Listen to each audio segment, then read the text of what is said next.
मराठवाड्यातील बीड या नगरात आई महोत्सव या नावाच्या सांस्कृतिक पर्वास नव्यानेच प्रारंभ झाला। या महोत्सवात प्राचार्य शिवाजीराव भोसले यांची 20 व्याख्यानं झाली। प्रत्येक व्याख्यानाला सुमारे 20-25 हजार श्रोते जमत। हे सगळं नवलपूर्ण होतं। महापुरुषांच्या जीवनाचे भाष्यकार आणि डॉक्टर बाबासाहेब आंबेडकर मराठवाडा विद्यापीठाचे विद्यार्थीप्रिय कुलगुरू असा पूर्वसंदर्भ लाभलेले एक प्रबोधनकार प्राचार्य भोसले अनेक विषयात रमले आणि रंगले सुद्धा। आजच्या व्याख्यानाचा विषय आहे यासाठी बोलणे ऐकणे।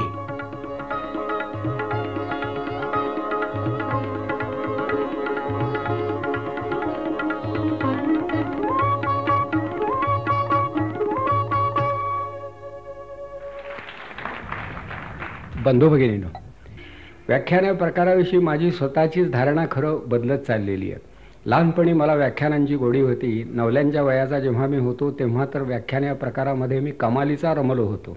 व्याख्यान हे प्रबोधनाचं एकमेव साधन तेव्हा मानलं जात असे। म्हणजे माझ्या विद्यार्थी दशेत पुणे शहरामध्ये मी जेव्हा शिकत होतो तेव्हा व्याख्यानाव्यतिरिक्त लोकजीवनाचं संस्करण करणारं एकही माध्यम शासनाच्या किंवा समाजाच्या हाती नव्हतं। आता एवढी माध्यमं झाली आहेत की व्याख्यानाला सगळ्यात गौण स्थान त्यामध्ये दिलं जातं। घराघरामध्ये टीव्ही बसला आहे, टीव्हीवर बरंच काही दिसतं आहे। कळण्याचा आणि दिसण्याचा तसा कसलाही संबंध नव्हता, नाही आणि नसेलही। फक्त बघत राहणं एवढंच राष्ट्रीय कार्य समजून आपण पाहण्याचं काम करीत असतो। परंतु पूर्वी टीव्ही नव्हता, चित्रपटाला सुद्धा प्राधान्य नव्हतं। मी माझ्या आयुष्यामध्ये गेल्या 50 वर्षात एकही चित्रपट पाहिला नाही आणि तरीही माझं नुकसान झालं नाही हे सांगताना मला अतिशय हर्ष होत आहे। अलीकडची पिढी ही मला वाटतं चित्रपटावर प्रेम करणाऱ्यांची आहे। बिघडत काहीच नाही। शेवटी या मुलांना सुद्धा कळेनासं झालंय की करायचं काय। हे काहीतरी करण्यापेक्षा बसून राहणं चांगलं आणि एका दिशेनं पाहणं चांगलं, आणि हे करायचं असेल तर टीव्ही किंवा चित्रपट याखेरीज दुसरं माध्यमच उरलं नाही। आणि अशा स्थितीमध्ये या युवकांना, या युवतींना, या कुमारांना, या मुलामुलींना एका छत्राखाली एका मांडवामध्ये आणून एखाद्या विचारानं प्रभावित करण्याचे प्रयोग करण्याच्या मनस्थितीमध्ये समाजामधले किती लोक असतील हा खरा प्रश्न। मी स्वतः ठरवून प्राध्यापक झाल्यामुळं आणि प्राध्यापक झाल्याबद्दल यत्किंचितही पश्चाताप कधीच न वाटल्यामुळं सातत्यानं हे काम करीत आलो आहे। कारण मला यामध्ये आनंद मिळत गेला आहे की शेवटी बोललं तर पाहिजे, सांगितलं पाहिजे। आपलं बोलणं इतरांनी तपासून घेतलं पाहिजे, त्यांचे विचार त्यांनी आपणाला सांगितले पाहिजेत आणि आपण देखील शक्य झाल्यास आणि जर ते स्वीकारार्ह वाटले तर त्यांचा अंगीकार करायला हवा। अशी ही एक प्रकारची सामाजिक आंतरक्रिया सातत्यानं समाजभर चालत राहावी असं वाटतं। पण आमच्या काळी मात्र पुणे शहरामध्ये फार चांगले वक्ते बोलत होते। ही टेप किंवा ही सगळी जी यंत्रणा आहे ती अगदी अलीकडची आहे। जागतिक कीर्तीचे प्रथम श्रेणीचे वक्ते देशोदेशी जेव्हा बोलत होते तेव्हा ही मुद्रण संस्था निद्रित होती, किंबहुना ती नव्हतीच। विवेकानंदांची शिकागोला झालेली भाषणं जर ध्वनिमुद्रित झाली असती आणि मागे उरली असती तर कदाचित बोलण्याची वेळ आमच्यावर आली सुद्धा नसती। सावरकरांची अनेक भाषणं पुण्यामध्ये मी ऐकली। ते प्रभावी वक्तृत्व टिपण्यामध्ये विज्ञानाला, तंत्रविद्येला किंवा पुण्यामधल्या विद्वानांना यश आलं नाही, म्हणून तर आता शेवटी बोलण्याची वेळ आली आहे। म्हणून चांगलं वक्तृत्व होतं त्या काळात ही व्यवस्था नव्हती, ही दुर्दैवाची गोष्ट आहे। नाहीतर तुकाराम महाराजांची कीर्तनं आणि ज्ञानदेवांचं भावार्थ दीपिकेचं प्रतिपादन याचं जर व्हिडिओ शूटिंग झालं असतं तर आता त्यांच्या नावावर आपण जे काही सांगत राहिलो त्यातलं बरंचसं सांगण्यापूर्वीच संपलं असतं आणि फक्त लोकांनी तेच टेप्स लावले असते। पण आपलंही दुर्दैव, आपण मनानं ते पाहू शकतो पण प्रत्यक्षामध्ये आज ते पाहणं शक्य नाही। त्या काळी विज्ञान असायला हवं होतं असं खूप वेळा वाटतं, पण त्या काळी विज्ञानाचा एवढा अभ्यास समाजानं केला असता तर त्या काळी सुद्धा ते शक्य झालं असतं। पण तेव्हा विज्ञानाकडे आम्ही पाठ फिरवली, तत्त्वज्ञानाचं आम्हाला आकलन झालंच नाही। फक्त समोर काय चाललं याच्याकडं थोडंसं लक्ष आम्ही दिलं आणि जमेल तसं जीवन आम्ही व्यतीत करीत राहिलो, ही खरं त्यातली अडचण होती। त्या मी माझ्या लहानपणी व्याख्यान ऐकण्यासाठी सुद्धा प्रवृत्त का झालो तर याचं कारण त्या काळी बोलणारे जे कोणी वक्ते होते ते व्यासंगी होते, विचारी होते। त्यांचं बोलणं ऐकल्यानंतर आपल्या ज्ञानात भर पडते आहे, आपल्या व्यक्तिमत्वाची उंची नकळत वाढते आहे, असा एक सुखद अनुभव आम्हाला येत असे। आता तो अनुभव आमची भाषणं ऐकून किंवा आजच्या वक्त्यांची भाषणं ऐकून श्रोत्यांना येईलच असं नाही. अर्थात श्रोत्यांना ती उंची नकोही आहे. प्रबोधनावर त्यांचा विश्वास नाही. दरवेळी नवा पाहुणा यावा, त्यांना नवीन काही सांगावं, मागचं आपण विसरून जावं, पुढचं खरं मानू नये, तरीसुद्धा ऐकत का राहावं, तर दुसरं काय करावं हे कळत नाही तोपर्यंत ऐकणं क्रमप्राप्त आहे म्हणून ऐकावं. परंतु तसं न करता ऐकणं हे सुद्धा एक माध्यम मानावं. सांगणारा काय सांगतोय त्याच्याकडं लक्ष द्यावं, त्यामधलं खरोखरच काही ग्राह्य आहे का याचा मनाशी विचार करावा.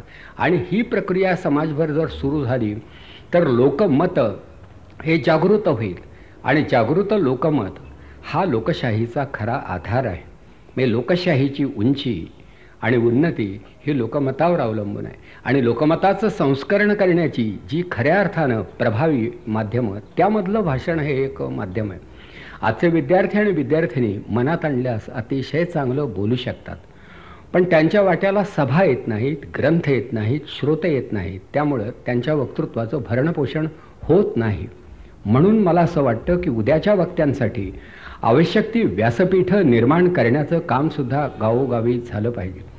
कारण माझ्या वयाचा, मी जेव्हा विद्यार्थी होतो तेव्हा ज्या वयाचा होतो त्या वयाचा आजचा विद्यार्थी आणि त्या काळचा मी यांची तुलना केली तर आजचा विद्यार्थी हा अनेक पटीनं अधिक जाणता आहे असं वाटतं. फक्त त्याच्या जाणीवेला दिशा मिळत नाही, त्यामुळे त्याला प्रवाहीपण प्राप्त होत नाही. आणि सागराला मिळाल्याचं सार्थक सरितेला जे प्राप्त होतं ते त्या विद्यार्थ्यांच्या वाट्याला येत नाही, ही खरी खंत आहे. त्यामुळे शेवटी न वाहणारं पाणी जसं पसरत जावं तसं या मुलांच्या गुणवत्तेच्या बाबतीत घडलं आहे. ते घडू नये यासाठी आपण परिस्थितीत काही बदल करू शकतो का याचा थोडासा विचार आपल्या मनाशी आपण खरं करायचा. तेव्हा मला खरं बोलण्याची हौस होती किंवा नाही हे माहीत नाही, परंतु एक वेगळी संवेदना मात्र नंतर ती निर्माण झाली. वडील चांगले शिक्षक होते, विचारपूर्वक शिकवणारे होते, आपण काय शिकवतो हे समजून उमजून शिकवणारे होते. त्यामुळे त्यांच्या हाताखाली त्यांच्या समोर बसून शिकणारे जे कोणी होते ते खरोखरच शिकत होते. खरंच शिकणारे आणि खरंच शिकवणारे जेव्हा एके ठिकाणी येतात तेव्हा खरोखरच शिक्षणाचा उद्भव घडतो. आणि ते शिक्षण ज्यांना लाभलं त्यांचं व्यक्तिमत्व वेगळ्या रीतीनं आकाराला येतं. ते माझ्या आणि माझ्या अगोदरच्या आणि माझ्यानंतर नजीकच्या पिढ्यांवरती नक्कीच झालेलं असणार असं दिसतं. तेव्हा कधीतरी आमच्या शाळेचं एक स्नेहसंमेलन होतं आणि त्या निमित्तानं एक पाहुणे येऊ घातले होते. ते आले होते. पाहुण्यांच्या भाषणाला अनुपस्थित राहण्याची रीत तेव्हाही होती. बक्षीस समारंभ असेल आणि आपल्याला बक्षीस असेल तर आपण जायचं, अन्यथा जे काही होईल ते होऊ द्यायचं आणि ठेविले अनंते तैसेची राहावे या वृत्तीनं या गोष्टींकडे दुर्लक्ष करायचं. परंतु शाळेच्या समारंभासाठी आलेले पाहुणे 2-3 दिवस सकाळ दुपार सायंकाळ बोलणारच होते असं आम्हाला कळलं होतं. त्या सकाळी नाही जमलं तर दुपारी जाऊ, दुपारी नाही जमलं तर सायंकाळी जाऊ, आज नाही जमलं तर उद्या जाऊ कधीतरी जाऊ असं म्हणून जातच नव्हतो. परंतु एके दिवशी शाळेची दारंही उघडी होती, बरेच लोक आतही बसलेले दिसले. सोहळा तर चालूच होता, दिवे तर लागतच होते, पताका फडकतच होत्या आणि सुट्टी असल्यामुळं तास नव्हते. त्यामुळं शेवटी जाता जाता मी आत गेलो आणि चाललेल्या कार्यक्रमाकडे लक्ष देण्याचा प्रयत्न करू लागलो. तेव्हा माझ्या अवधानाला आयुष्यामध्ये पहिल्यांदा वेध लागला की नकळत ऐकू लागलो. ऐकता ऐकता कळू लागलं आणि नंतर लक्षात आलं की अरे हे ऐकण्यासारखं बरंच काही आहे आणि भाषण हे सुद्धा ऐकण्यासारखं असू शकतं. हे ऐकल्यानंतर मला कळलं. पण अर्थात हे कशाविषयी बोलत आहेत, हे कोण आहे त्याचा उमग नंतर पडला. ते होते प्राध्यापक श्रीम माटे. सहज बोलणारे, कुठल्याही शब्दांवरती आकारण जोर न देणारे आणि एका विशिष्ट विषयाचं प्रतिपादन करणारे एक गंभीर प्रकृतीचे पाहुणे आमच्यापुढं उभे होते आणि त्यांच्या भाषणाबरोबर मी देखील इतरांप्रमाणे असा वाहत गेलो. आणि मग माझ्या लक्षात आलं की यात एक वेगळी सहसंवेदना आहे, वेगळ्या जाणीवेचा आविष्कार आहे, वेगळा मानसिक आणि भावनिक आनंद आहे. म्हणून त्या गावात झालेल्या त्यांच्या सर्व भाषणांना मी जात राहिलो. पुढं पुणे शहरामध्ये मी विद्यार्थी म्हणून शिकत असताना किमान 100 भाषणं तरी मी त्यांची ऐकली असतील. माटे हे चांगले अभ्यासक होते, सारस्वत होते, व्यासंगी होते आणि एक सामाजिक कार्यकर्ते सुद्धा होते. त्यांच्या भाषणाने तेव्हा आम्ही प्रभावित झालो. दुसरं व्यसन कुठलंही नव्हतं. हॉटेलमध्ये जाणं शक्य नव्हतं, खिशामध्ये पैसे नव्हते, गावात तेवढी हॉटेल्सही नव्हती. म्हणजे पुण्यासारख्या शहरातसुद्धा तेव्हा हॉटेल्स नव्हती. आता घराड हॉटेल झालेलं आहे आणि घराचंही हॉटेलच झालं आहे. त्यामुळे कुठेही गेलं तरी चालण्यासारखं आज परिस्थिती निर्माण झाली आहे. त्या व्याख्यानाला गेलो आणि मग काही चांगले प्राध्यापक, काही चांगले वक्ते, त्यांच्या जरा जवळ जाऊन ते काय म्हणतात हे पाहू लागलो. तेव्हा माझ्या लक्षात आलं की ही माणसं ही व्यासंगी आहेत, ही विचारी आहेत. आयुष्यामध्ये यांनी काही केलं आहे, यांना काही सांगायचं आहे आणि काय सांगायचं आहे याविषयी त्यांच्या मनाचा पुरता निर्धार झालेला आहे. पण हे सांगण्यामध्ये स्वाभाविकता आहे, सहजता आहे, पारदर्शकता आहे, प्रासादिकता आहे, हे लक्षात यायचं. फार पूर्वी सातारच्या गांधी मैदानावरती मी काही भाषण ऐकली होती. ती सगळी राणा भीमदेवी थाटाची होती. अकराळ विकराळ प्रकृतीची माणसं काहीतरी घोषणा करण्याच्या तयारीने येत असत आणि श्रोत्यांचा ऐकणं हाच एकमेव अपराध असल्यामुळं त्यांना शेवटी अद्दल घडवण्याच्या निश्चयाने ती माणसं बोलत असत आणि आम्ही सारी माणसं त्यांच्या घणाघाती वक्तव्याच्या आघातानं जवळजवळ कोलमडून पडत होतो, गुदमरून जात होतो, अर्धमेले होत होतो, पण सभास्थान सोडत नव्हतो, कारण आपली जागा सोडायची नाही. हा एक भारतीयांचा स्थायी भाव आमच्याही अंगी होता.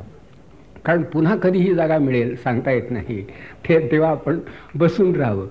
आणि त्या सभा संपून जात, पण एक प्रकारचा मानसिक थकवा यायचा, काही नवीन मिळाल्याचा आनंद मिळायचा नाही. ही माणसं बोलत होती, जोरात बोलत होती, बहुतेक यांचं कोणी ऐकून घेत नसावं, त्यामुळे ही फारच जोर करत होती, हे नंतर लक्षात आलं. पण पुणे शहरामध्ये राहिल्यानंतर माझ्या लक्षात आलं की बोलण्यासाठी काही सायास लागतात असं मुळीच नाही. खरंच काही सांगण्यासारखं असलं, सांगावं वाटत असलं, मन भरून आलं असलं, जवळ शब्द असले, मनात विचार असले, लोक ऐकत असले, तर बोलण्या इतकं सोपं या जगात काही नाही, हे थोडं उशिरा का होईना माझ्या लक्षात आलं आणि तुमच्या फार लवकर लक्षात येईल असं मला वाटतं. किंबहुना ते यावंहीच माझी इच्छा आहे.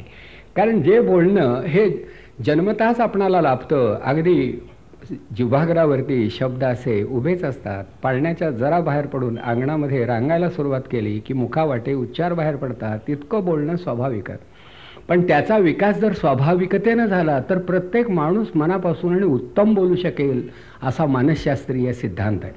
पण आपण काही लोकांना वक्ते म्हणतो, त्यांना बाजूला ठेवतो, त्यांनाच बोलू देतो, त्यांचंच ऐकत राहतो आणि बाकीच्यांना बोलता येत असून सुद्धा बोलू देत नाही. त्यामुळं त्यांच्या वक्तृत्वाचं विकसन घडत नाही, त्यांच्या वाणीचं संस्करण होत नाही. अन्यथा प्रत्येक स्त्री, प्रत्येक पुरुष हा उत्तम वक्ता होऊ शकतो.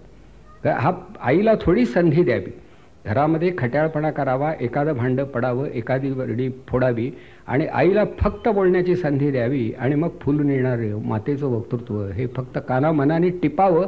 मग तुम्हाला कळेल की स्त्रियासुद्धा फारसं शिक्षण झालं नसलं तरी भरल्या मनानं बरंच काही बोलू शकतात. फक्त त्यांची बोलणी खाण्यासाठी लागणारी शक्ती आपल्या अंगी नसल्यामुळं आपण त्यांना ती संधी देत नाही.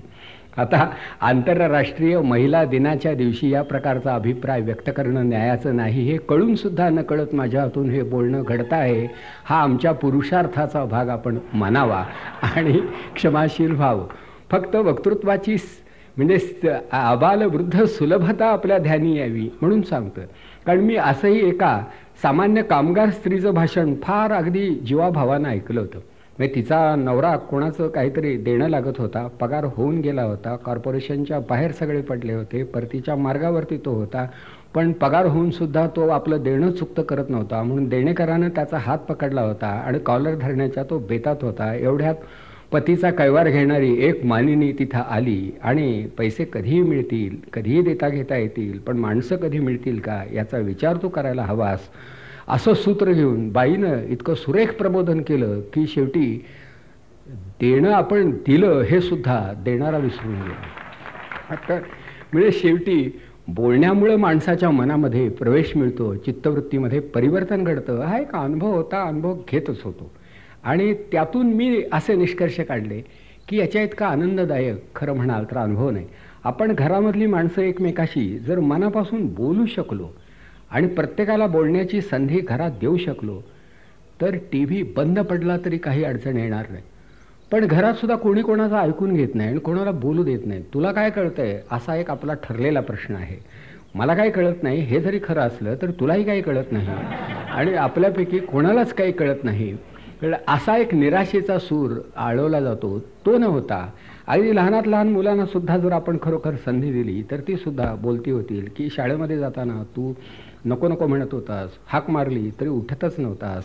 खरं तुझ्या मनात काय होतं आम्हाला कळत नव्हतं. शिक्षणाशिवाय कल्याण नाही असं मनातून वाटत होतं, म्हणून तुला हात धरधरून उठवण्याचा प्रयत्न करीत होतो, पण तू जागचा हलत नव्हतास. असं का घडत होतं कळत नाही. तेव्हा सांग तर खरं, सांग तर खरं असं जर म्हटलं आणि खरंच मुलांना स्वातंत्र्य दिलं तर मुलं इतकं अप्रतिम बोलणं करतील. तुम्हाला सांगतो की शाळेमध्ये गेल्यानंतर किती ताप होतो हे आई तुला कधी कळणार नाही. अगं ताप कोणाकोणाचा आणि कसा आणि किती सांगू तरी कसं मलाच कळत नाही, पण तुला एवढंच सांगतो की शाळेमध्ये जाताना फार फार फार आणि फारच ताप होतो. पोरांना थोडं खुलू द्यावं, थोडं फुलू द्यावं, थोडं बोलू द्यावं, पण ते दिलं जात नाही. मध्येच एखादा प्रश्न विचारावा की अरे काय तिथं मारझोड करतात का? हल्ली छडी ही तर नियमानं बंद झाली आहे आणि विकत घेणं कोणालाच परवडत नाही, कारण शेवटी त्यावर छडीवर ग्रँट मिळत नाही, त्यामुळं संस्था छडी घेऊ शकत नाही आणि शिक्षकालाही परवडत नाही. मग तू एवढा भीतोस कशाला? अगं भ्यावं तेवढं थोडं आहे. अगदी सुरुवातीला फटकाशी शिपाई उभा असतो, उशिरा येणाऱ्यांची नावं लिहून घेतो, प्रार्थना सुरू होते, बाहेरच उभं राहावं लागतं आणि शेवटी प्रार्थना झाल्यानंतर वर्गामध्ये येणाऱ्यांना सर एकसारखं काहीतरी ऐकवत राहतात. शेवटी आम्ही सरांची प्रार्थना करतो की आम्ही प्रार्थनेपूर्वी येतो, पण तुमचं नंतरचं वक्तव्य नको आम्हाला, कळलं का? तर शेवटी त्यांच्या मनामध्ये शिरून त्यांना बोलतं करून त्यांची शब्दशक्ती जागी करण्याचं काम घराघरात खरं व्हायला हवं. ते दुर्दैवानं होत नाही असं माझं मत आहे. आपल्याला प्रपंचच करता येत नाही अशी माझी तक्रार आहे. म्हणजे मी अभिमानपूर्वक प्रपंच करणारा आणि प्रपंच करावा नेटका या समर्थांच्या वचनावरती विसंबून राहणारा एक माणूस आहे. आयुष्यामध्ये पहिल्यांदा प्रपंच करावा, स्वतःचा प्रपंच चांगला करता आला म्हणजे समाजाचाही प्रपंच करावा, राष्ट्राचाही प्रपंच करावा आणि शक्य झाल्यास विश्वाचाही प्रपंच करावा. परमेश्वर तो करीत असतो असं म्हणतात. पण आपण घरातच नसतो तर प्रपंच करणार कधी? अशी जर व्याख्यानं सकाळी ठेवली तर घरात तरी राहणार कधी, कळलं का? म्हणून कधी कधी मलाही लोकांची कणव येते, पण आपल्या उपस्थितीवरून मला असं वाटू लागलं आहे की आमचे अंदाज चुकलेले आहेत आणि एवढ्या संख्येनं येण्याचा आपण आपल्या बाजूनं प्रयत्न केला तर कदाचित बीडच्या सांस्कृतिक जीवनामध्ये एका नव्या अध्यायाला आपण आरंभ केल्याचा आनंद संयोजकाला तर मिळेलच, पण अनेकांना तो मिळून जाईल, माझ्यासारख्याला सुद्धा मिळेल. कारण आम्ही मंडळी सज्जच असतो. आम्हाला कोणी बोलावत नाही, बोल कधी म्हणत नाही, बोलण्याची संधी देत नाही. अन्यथा बोलण्या इतकं सोपं काही नाही हे कळल्यानंतर बोलायला काय हरकत आहे. पण लोकांना असं वाटतं प्रास्ताविक, प्रारंभिक, नंतर मुद्द्याचे विवेचन, मग समालोचन, असलं काही नसतं. एखादी वेल जशी लावल्यानंतर वाढत वाढत वाढत पसरत जाते, तिला फुलं येतात, फळं लागतात, त्याला काय आरंभ आणि शेवट आणि मध्य असं काही नसतं. म्हणून मी स्वतः थोडासा या उपचारांचा मनातून तरी निदान तिरस्कार करतो की याची काही गरज नाही, की जावं आणि सरळ बोलायला सुरुवात करावी. कुणीतरी सूचना द्यायची, आलेल्या पाहुण्यांनी उठावे, त्यानंतर पुन्हा एकदा बसून घ्यावे, आपणाला उठता येते याची खात्री झाल्यानंतर मग थोडे हलावे आणि मग एखाद्या फोटोला हार घालावा आणि परत यावे आणि पुढे त्यांनी काय बोलावे हे मी अगोदर सांगावे, पाहुण्याने ऐकावे आणि मग बोलावे.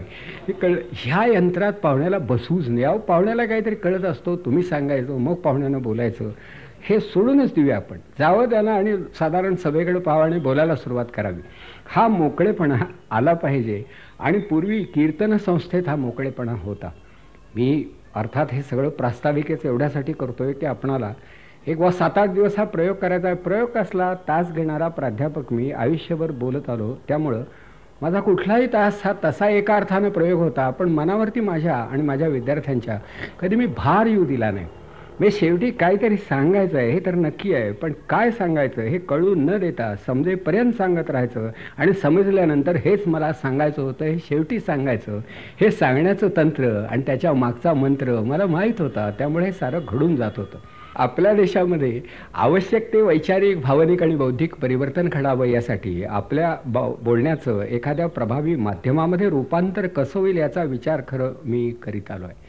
आणि हा करीत असताना मात्र मी ही बंधनं सगळी खरं टाळलेली आहेत की नुसतं जावं, उभं राहावं आणि विचार करत राहावा. आता ही सगळी माणसं एवढी शांत चित्तानं ऐकतात याचा अर्थ असा की त्यांचं बोलण्याकडे लक्ष आहे, ऐकावं असं त्यांना वाटतं. मग हल्ली भाषणांना पूर्वी एवढं महत्त्व का उरलं नाही? सभा भरत नाहीत. काल मुख्यमंत्री म्हणाले ते अगदी खरं आहे. फक्त राजकीय सभा तेवढ्या भरतात, बाकी सर्वसामान्य सभा भरत नाहीत, लोक ऐकण्याच्या मनस्थितीत नाहीत. परंतु वर्गामध्ये विद्यार्थी येतात तसं बाहेरही सभास्थानी लोक येऊ शकतात. पूर्वी लोक येत होते, आता ते येत नाहीत. लोकमान्य टिळकांचं भाषण जेव्हा शनिवार वाड्यापुढं झालं असेल तेव्हा हा माईक वगैरे प्रकार नव्हता. लोकमान्यांचा आवाजही मोठा पल्लेदार आणि दूरगामी होता असं नाही, पण तरी लोकमान्यांचा शब्द ना शब्द लोक ऐकू शकत असत. एवढी वातावरणामध्ये नीरवता असे आणि श्रोत्यांच्या चित्तामध्ये एकाग्रता वसे, त्यामुळे ते भाषण ऐकू येत असे. लोकमान्यांची तेवढी योग्यताही होती. आता खालूनच आरडाओरडा एवढा चालू असतो की त्याच्यापेक्षा आवाज चढवल्याशिवाय आपलं भाषण इतरांना ऐकूच येणार नाही असं बोलणाऱ्यांना वाटतं आणि त्यामुळं शेवटी सभास्थानी एक प्रकारचा जल्लोष सुरू होतो असा अनुभव येतो. परंतु आपण जर खरोखरच एक जसं सनई वादन यामध्ये आम्हाला रस असतो, संगीतामध्ये रस असतो, तसा बोलण्यामध्ये रस जर घेता आला तर अमृताला पैजेनं जिंकण्याची शक्ती असणाऱ्या मराठी शब्दाला एक वेगळ्या प्रकारचं लावण्य आपोआप प्राप्त होईल. त्यासाठी ज्या प्रकारची साधना मराठी माणसांनी आचरायला हवी ती त्यांच्याकडून आजवर आचरली गेली नाही आणि भाषेची उपेक्षा घडली. त्यामुळं कदाचित आपण आपल्या शब्दशक्तीला वंचित झालो की काय असं मला वाटतं. त्या शेवटी अडचणीवरती मात करून या प्रतिकूलतेच्या थोडं पलीकडे जाऊन काही अनुकूल वातावरण निर्माण करण्याचा आपण प्रयत्न करावा आणि आई या संस्थेचा हा प्रयत्न असं मी मानतो आणि त्या प्रयत्नात मी सहभागी होतो आहे. सावरकरांचं भाषण मी माझ्या आयुष्यात पहिल्यांदा जेव्हा ऐकलं तेव्हा हे स्वातंत्र्यवीर सावरकर आहेत हे मला माहीत नव्हतं. मी सावरकरांचं नाव ऐकून होतो, त्यांचे काही ग्रंथ मी वाचले होते, पण हेच ते सावरकर हे मला माहीत नव्हतं. त्यावेळी मी सप कॉलेजमध्ये आमचे तत्त्वज्ञानाचे वर्ग भरत होते. पुणे विद्यापीठ सर्व महाविद्यालयामधल्या विषयवार विद्यार्थ्यांसाठी वेगवेगळी स्थानं निवडून त्या सगळ्या वर्गांचं संयोजन संचालन करीत होतं.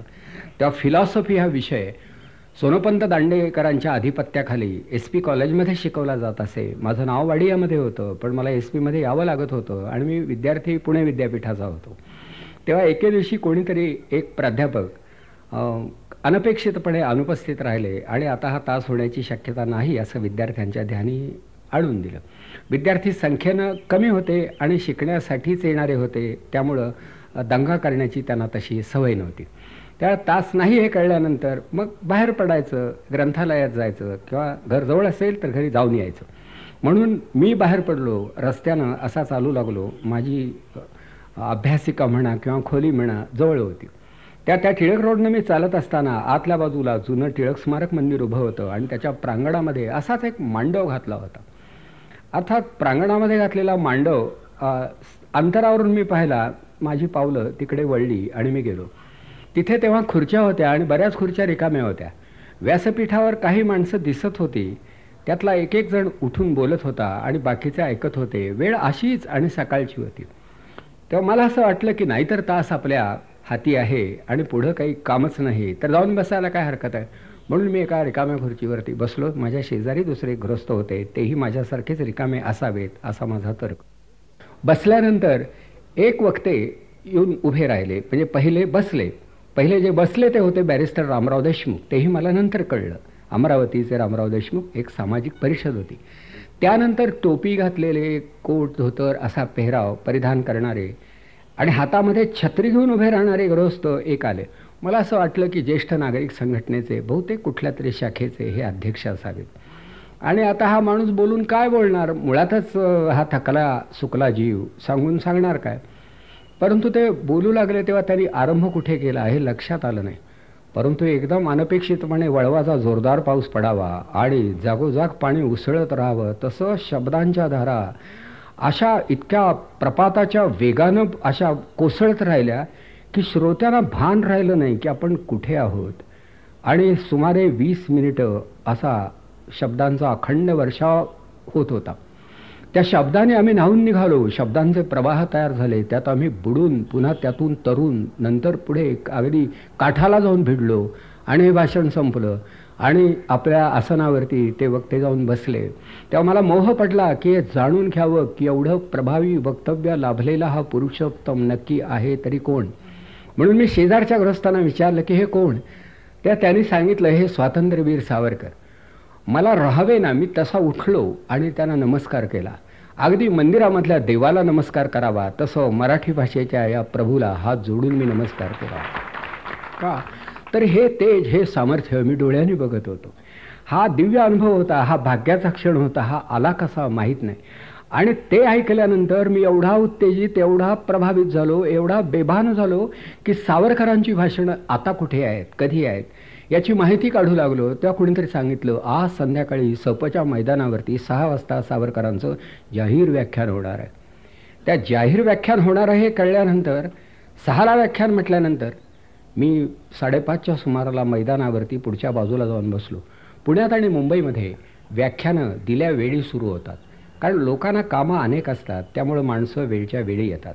आपल्या विरुद्ध काही तक्रार नोंदवण्याच्या निमित्तानं मी बोलतोय असं चुकून आपण समजू नका. इथं वेळेवर येणं परवडणार नाही. याचं कारण असं की वेळेवर जाऊन तरी काय करायचं, बाकीचे वेळेवर येत नाहीत आणि आपण थोडेच लोक वेळेवर आलो तर वेळेवर आल्यामुळे वेळ वाया जातो. हा वेळोवेळी येणारा अनुभव घेतल्यानंतर पुन्हा वेळेवर येण्याचा मोह तरी का पडावा, म्हणून माणसं संथ गतीने येतात, सगळेच जवळ राहणारे असतात, अंदाज घेऊन मग येत असतात. आणि आता पाहतोय की सभा विस्तार पावते आहे. ही सभेची प्रसरणशीलता पाहिल्यानंतर मलाही असं वाटतं आहे की मंडळी जवळपास कुठेतरी असावीत, पहिला दुसरा तिसरा चहा वेळ प्रमाणात ती घेत पुन्हा इथं आली असावी. तर सावरकरांच्या संध्याकाळच्या भाषणाला मी गेलो. आता त्या भाषणाला 1 लाख 1.5 लाख लोक तरी असतील. भरलंच होतं सगळं मैदान. आणि एक माणूस व्यासपीठावरती उभा की सगळ्या त्या प्रचंड सभेपुढं तो दिसत सुद्धा नव्हता. मग एखाद्या बाहुलीसारखा तो वाटावा, कारण तसे सावरकर हे काही म्हणजे फाटक्या अंगाचेच म्हणावे लागतील. आणि ते उभे राहिल्यानंतर पहिल्यांदा नजरेत भरेनात, पण माझ्या हिंदू बंधू भगिनीनं बरं का, त्यांनी तो प्रारंभ केल्यानंतर माणसं जरा तटस्थ झाली. आणि पुढे काय, शेवटी एक हिंदुत्व संघटक म्हणून माझी भूमिका मांडण्यासाठी आज मी आपल्यापुढे उभा आहे. तुमची आणि माझी एकवाक्यता होईलच असं नाही, पण तुमचं आणि माझं मन एक असल्यामुळं एकवाक्यता झाल्याशिवाय राहणार नाही हे मी आरंभी गृहीत धरतो, असं म्हणून बोलायला त्यांनी सुरुवात केली. पुढं त्यांच्या मागे मनानं धावणं सुद्धा मला अवघड झालंय, मी तुम्हाला सांगतो. पण त्यातलं एक वाक्य मनावर माझ्या कोरलं गेलं की हा सारा देश आमचा आहे, हा सारा देश हिंदूंचा आहे, असं त्यांना म्हणायचं होतं. हे सांगताना त्यानं भूगोल वगैरे हे डोळ्यापुढे उभा न करता काश्मीरच्या नंदनवनापासून मलयगिरीच्या चंदनवनापर्यंत हिंदुस्थान आमचं आहे. माणसं अशी आतून सांगितलं ना, त्या क्षणापुरती तरी अशी उफाळून म्हणजे उठली की या देशासाठी, या मातीसाठी, या राष्ट्रासाठी जगलं पाहिजे. हा भाव एका त्यांच्या व्याख्यानानं 1 लाख 1.5 लाख लोकांच्या मनामध्ये निर्माण होऊ शकत होता. आज तो भाव निर्माण करण्याची शक्ती नेत्यांच्या अंगी राहिली नाही. याचं कारण लोकांनाही कळतं की हे बोलतायत म्हणजे यांचाही काही इलाज नाही, बरं का. बरं, उद्या काय होईल हे बघायला आपणही जाणार नाही आणि त्यांनाही कळणार नाही.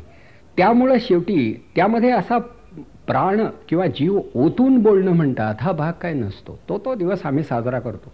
पण ज्याचं समग्र आयुष्य एका सत्कार्यासाठी त्यानं मुळातच समर्पित केलेलं असतं, त्याच्या जीवनाचा प्रत्येक क्षण हा साजरा असतो. 2 सलग जन्मठेपीची सजा ऐकल्यानंतर सुद्धा शांतचित्तानं जो सिंहहृदयी पुरुषोत्तम असं म्हणाला होता की या दोन्ही शिक्षा शेवटी अनुभवण्यासाठी, उपभोगण्यासाठी हिंदूंचा पुनर्जन्म सिद्धांत न्यायालयाला स्वीकारावा लागेल, कारण एका जन्मात ही सारी शिक्षा भोगून होणार नाही. हे सांगायला सुद्धा मनाचं केवढं सामर्थ्य लागत असेल. नाहीतर एखादा म्हणाला असता, माफीपत्रावर सही देतो, हाताचा पायाचा अंगठा उठवून पुन्हा तोंडाला काळं फासून डोकं टेकून हे तुमच्याकडे देतो, पण मला सोडून द्या, 2 दिवस चहा नाही, काय होणार या राष्ट्राचं वगैरे. तर अशी माणसं नव्हती. म्हणून त्यांच्या शब्दामध्ये येणारं जे तेज होतं ते त्यांच्या तपातून आणि व्यासंगातून आलं होतं. म्हणजे सावरकरांच्या सारखा माणूस की ज्याच्या हातापायामध्ये अशा खरोखर बेड्या ठोकलेल्या होत्या, तो एक महाकवी होता. त्याला घाणा ओढावा लागत होता, तेल बिया गाळाव्या लागत होत्या, हे सारं तो करीत होता, पण मनातून मात्र त्याच्या काव्य स्फुरत होतं. लहानपणापासून टिपणं काढणारा, सर्वसार संग्रह नावाची एक वही तयार करणारा आणि अनेक विषयांचा धांडोळा घेणारा तो एक व्यासंगी विद्वान होता. विद्वत्ता, व्यासंग, चारित्र्यही त्यांची जीवनमूल्य असल्यामुळं त्यांचं व्यक्तिमत्व अलौकिक झालं. आज ते टीव्हीवर दिसू शकत नाही, हे टीव्हीचं दुर्भाग्य आहे असं म्हणायला हरकत नाही. त्या ही माणसं अशी घडली आणि त्यांनी आपलं आयुष्य एकेका कामाला असं वाहिलं होतं. ती माणसं आम्हाला दिसत होती. मग त्यांच्याशी तुलना करून घेतल्यानंतर आपण कोणीच नाही हे ध्यानी येत होतं. आणि मग असं वाटत होतं की ही स्फूर्ती, ही त्यांच्या बोलण्यातून आलेली नाही, तर त्यांच्या व्यासंगातून, त्यांच्या त्यागातून, त्यांच्या चारित्र्यातून आलेली आहे. त्या आपण त्यांचं जमेल तेवढं अनुकरण करावं. म्हणून माझ्या काळामधले बरे विद्यार्थी, मी त्यापैकी एक होतो, फार चांगले वेगळे असतील, पण आम्ही बरे विद्यार्थी होतो. दिवसाकाठी 15 ते 16 तास तरी आम्ही वाचन करीत होतो. माझं अगदी हे स्पष्ट मत आहे की व्यासंगाशिवाय, ग्रंथ शरणतेशिवाय माणसांची बौद्धिक उन्नती घडणार नाही.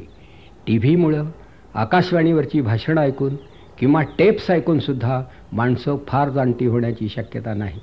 त्यांनी स्वतः बसलं पाहिजे, स्वाध्याय केला पाहिजे, ग्रंथ अभ्यासले पाहिजे, चिंतन केलं पाहिजे. त्याची प्रस्तावना म्हणून याचा उपयोग होईल, पण स्वतःचा व्यासंग हा स्वतःच्या व्यायामाप्रमाणे स्वतः करायला हवा. त्यासाठी माणसं नेमता येत नाहीत, हे प्रथम लक्षात घेतलं पाहिजे. नाहीतर खरोखर माणसं नेमता आली असती, परीक्षेसाठी काही नेमली जातात, अच्या जागी ब बसतो तरी तो पास होतो, कारण तसं काही कळत नाही. अ आणि ब यांच्यामध्ये जी समानता आहे ती विचारात घेता अ काय आणि ब काय, आपणाला सगळे सारखे, या भावनेनंच उत्तरपत्रिकाही तपासल्या जातात.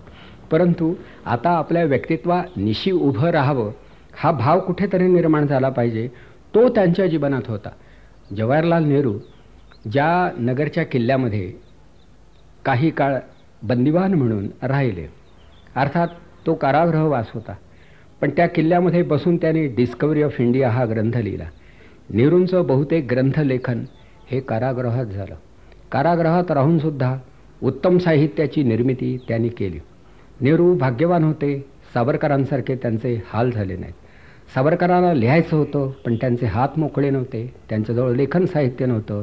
शेवटी गारगोट्यांचे, कोळशांचे तुकडे हातामध्ये घेऊन फावल्या वेळामध्ये भिंतीवरती स्फुरलेल्या ओळी कोराव्यात, नंतर त्याच आपण पाठ कराव्यात, त्या क्रमानं ते जात होते. पण स्वास्थ्य मिळाल्यानंतर तरी आपण लेखन करावं असं वाटायला हवं. तेव्हा गांधींचं, नेहरूंचं हे लेखन वाचलं, म्हणजे उत्तम साहित्य कृतीची सगळी लक्षणं त्यांच्या लिहिण्यामध्ये आढळून येतात. हे त्यांचं सामर्थ्य आजच्या कुठल्याही नेत्याच्या अंगी दिसत नाही, हे नमूद करावं असं वाटतं. की यांनी जर लिहिलं तर इतकं सुंदर त्यांना लिहिता येईल का? काही लोक लिहू शकतील, अजिबात नाही असं नाही, पण शेवटी लेखन परीक्षा ही दिली पाहिजे असं माझं मत आहे. की ज्याला स्वतःच्या 100 ओळी धडपणे लिहिता येत नाहीत, त्या माणसाचं शिक्षण हे अपुरं आहे असं मी मानतो. म्हणून आपण घरी गेल्यानंतर जरा स्वतःची परीक्षा घ्यायला हरकत नाही की आपल्याला हे जमतं का.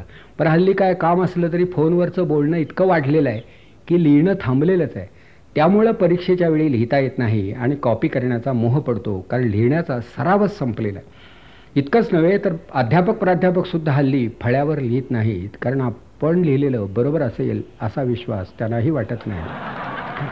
कारण समोरून मुलंच कदाचित सांगतील आणि त्यांनी चुका दाखवून नंतर त्यांच्याच साक्षीनं त्या सुधारण्याऐवजी त्या न करण्याचा मार्ग म्हणजे त्या टाळणं हाच आहे.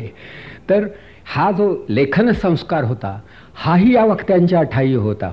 आणि म्हणून मला असं वाटतं की जुन्या पिढीचं ही विद्वत्ता, हे चारित्र्य आणि हा त्याग, ही मूल्य या समाजात आलीच पाहिजेत. काल मुख्यमंत्री म्हणाले की आम्हाला राष्ट्र निर्माणासाठी शिक्षण द्यायचं आहे. ते जर द्यायचं असेल तर शेवटी कोण किती काळ तुरुंगामध्ये होता हे पहिल्या दिवशी शिकवा.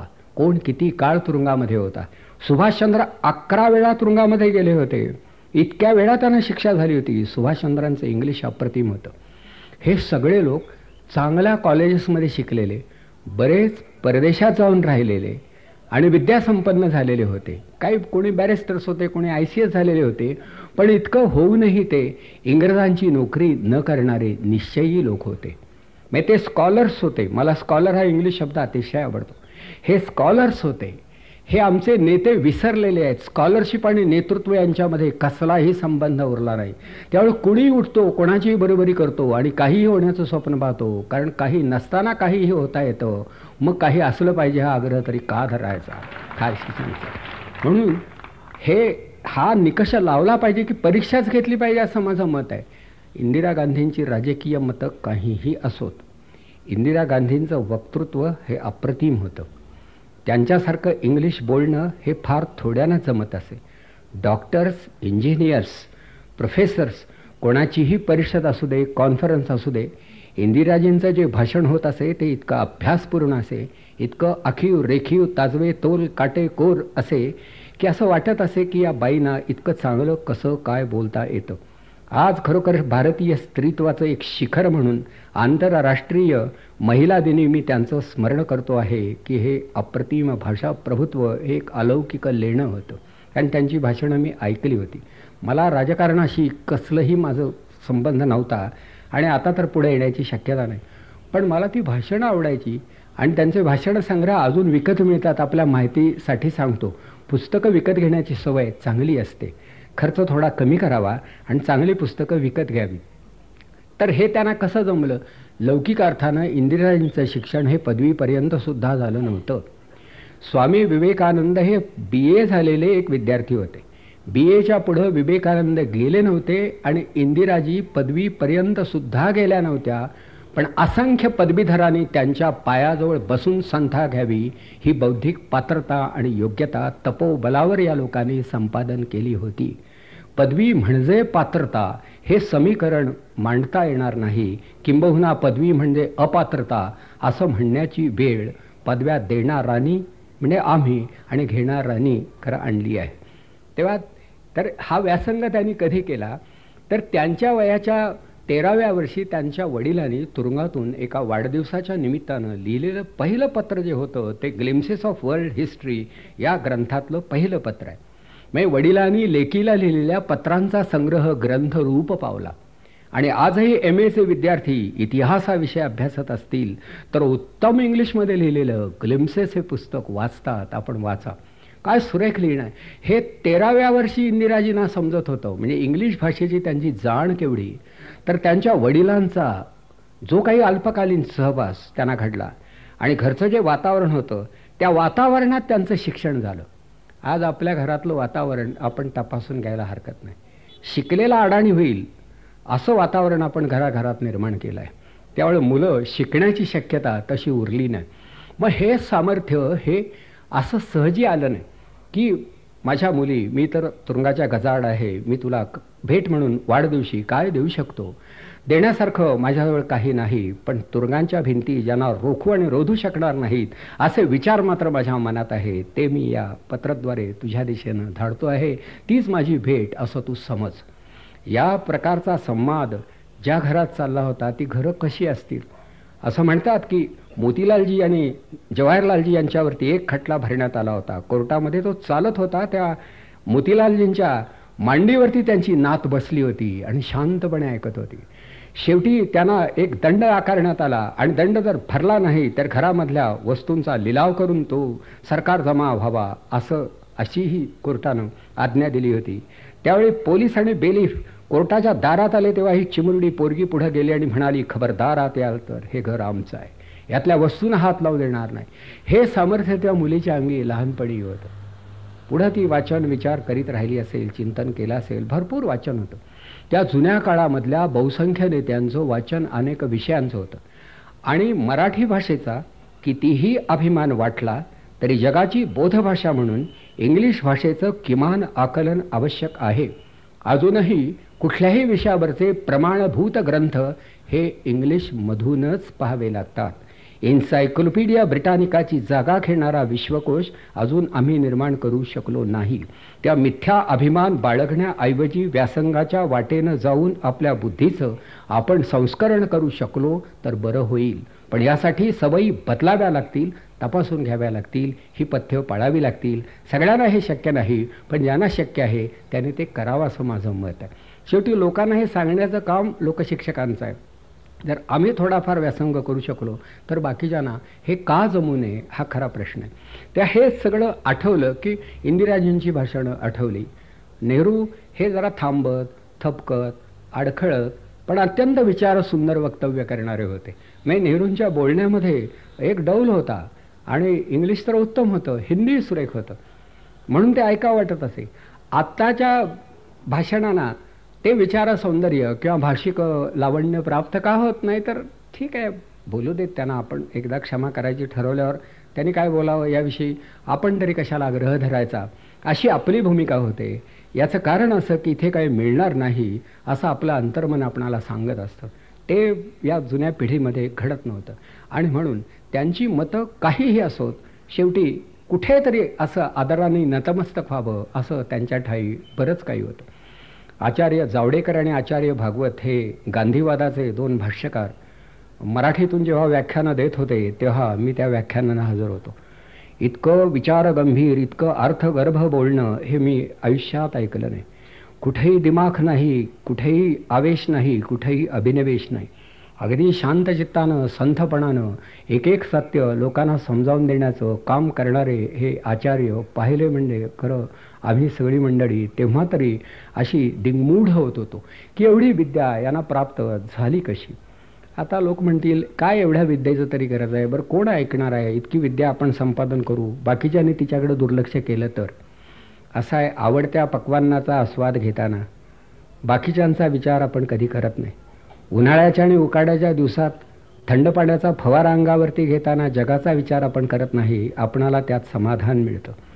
तसं सत्कार्यामध्ये, व्यासंगामध्ये ज्याचं समाधान त्याला मिळालं तर त्याची उन्नती त्यानं झाल्याशिवाय राहणार नाही. जगासाठी सगळ्या गोष्टी करायच्या नसतात. जगासाठी आपण प्रथम कोणीतरी व्हायचं असतं. आपल्या होण्यामुळेच जग बदलत असतं हे जगात राहणाऱ्याला कळणं आवश्यक असतं आणि दुर्दैवानं ते कळत नाही. फुलं उमलत राहिल्यानंतर उद्यानामध्ये परिमळ पसरतो, उद्यानाला स्वतःचा वास नसतो, असतो तो वास फुलांचा असतो. तसं जगाला जे काही मोठेपण प्राप्त होतं ते जगात राहणाऱ्या माणसांच्यामुळं होतं आणि हे मोठेपण माणसांनी स्वतः संपादन करायचं असतं, तर राहतं जग सुंदर, समृद्ध आणि संपन्न होऊ शकतं. तेव्हा हे सगळं विचार प्रतिपादन खरं करायचं आहे आणि मी विषयाचं बंधन घालून घेतलं नाही.